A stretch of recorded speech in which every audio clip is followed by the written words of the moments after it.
thought what we'd do is talk, if you don't mind, talk a little bit about what's going on in the United States. Sure. And then talk about Asia and GE and what you're doing there. Yeah, well, gosh, I'd say, so the U.S. economy is pretty good. I think the strength of the U.S. economy is actually the strong entrepreneurial context. So the U.S. economy's been growing, let's say, somewhere between 2 and 2.5% for the last few years. It gets a little bit better every day. One of the challenges of the foundation I mentioned to you is convincing Canadians that Asia is the place to go. Yeah. Because if you take a look at our trade statistics, when I first started I was a trade commissioner, so I was out there flogging Canadian product.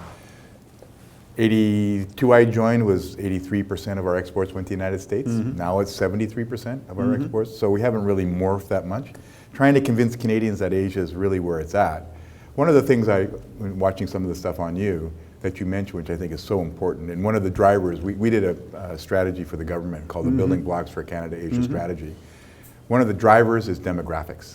And just your thoughts on demographics and how you chase that, right? This is as sophisticated as my thinking gets. Asia's not Asia, in other words. You have to learn to see each country individually. Absolutely. To see it in with its own opportunity and its own context. But I would definitely say, just all the dynamics that are going on in the world, if you want to run a company like ours, or if Canada wants to run a transition, Asia is going to be the place you have to go.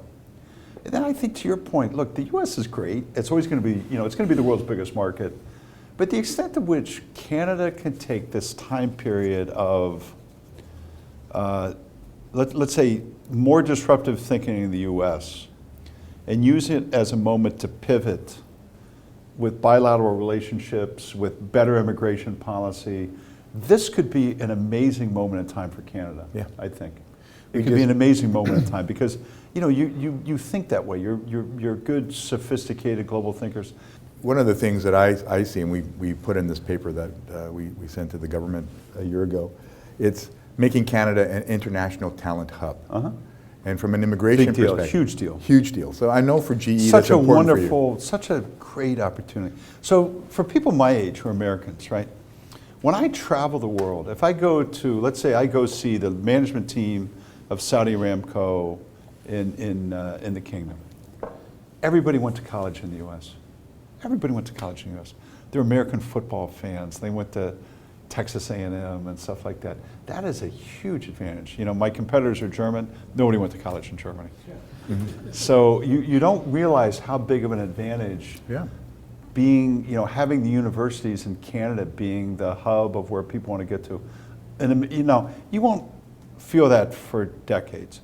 Being more open to Syrian refugees or people like that, you're not going to feel that in a year or two, but in a decade or 20 years, that's going to be really good for this country.